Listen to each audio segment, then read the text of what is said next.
On previous Ninja Theory games, we've had around 20 artists and designers working in partnership to create the game world. But given that Hellblade has such a small budget, our game world building team consists of just one person. With such limited resources but a steadfast commitment to quality, our approach to creating the world has to be radically different.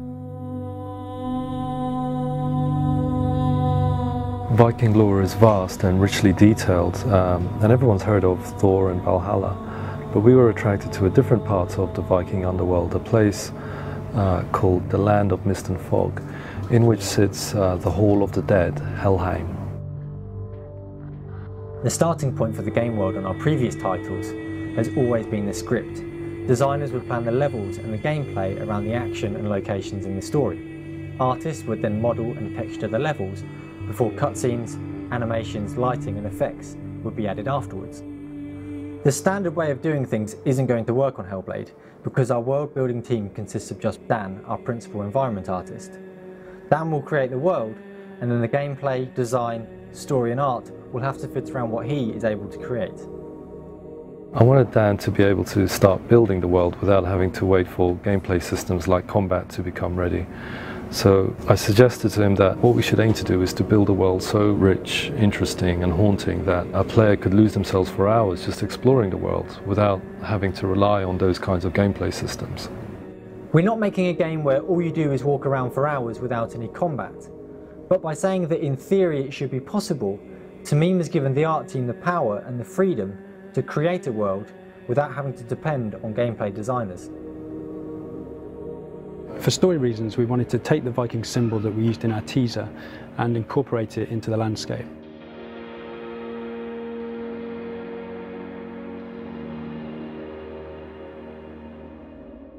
We researched a lot of Nordic terrain, but also the Greek island called Santorini, which is an active volcanic caldera. So I began exploring various aerial maps which use land and water as positive and negative space. You could even have beaches and things on this side maybe. So we picked one that had a good mix of natural and man-made elements. After refining it a little further, I passed it over to Dan, and he quickly just stamped it into the Unreal terrain so we could run around the area and get a feel for its size.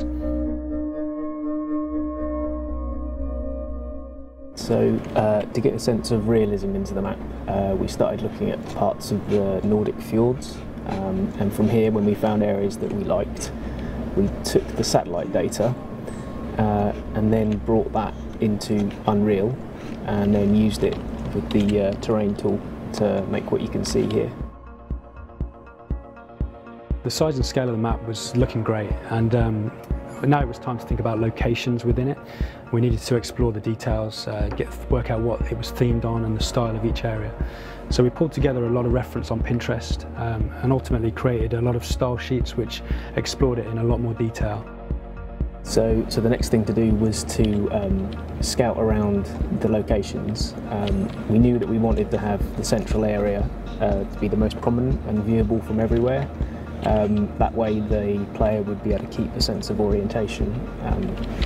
So we picked out some different areas, raised and lowered the mountains accordingly, and ended up with something like this. The scale of the world is now comparable to our previous AAA games, but given that Dan is our only environment artist, we have to find a way for him to create lots of content. We explored using kit parts and procedural systems on earlier projects like RAZER.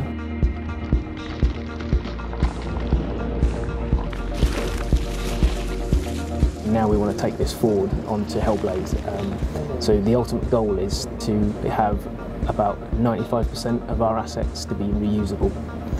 This Unreal demo is quite a good example of how you can get away with a very small amount of assets. So I had an idea for the centre citadel, which was to theme it on a storm-battered Viking ship.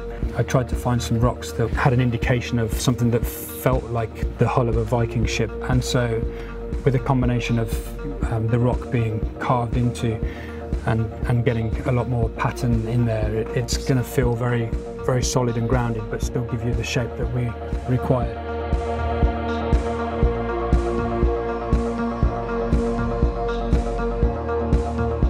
In In reality, Vikings were mostly farmers, and they didn't create the kind of big, huge structures and temples that we would want. But since the game is set in the mythical underworld of Helheim, this gives us artistic license to create something that's hugely oppressive, massive in scale, and something that feels daunting to the player as you approach and explore it.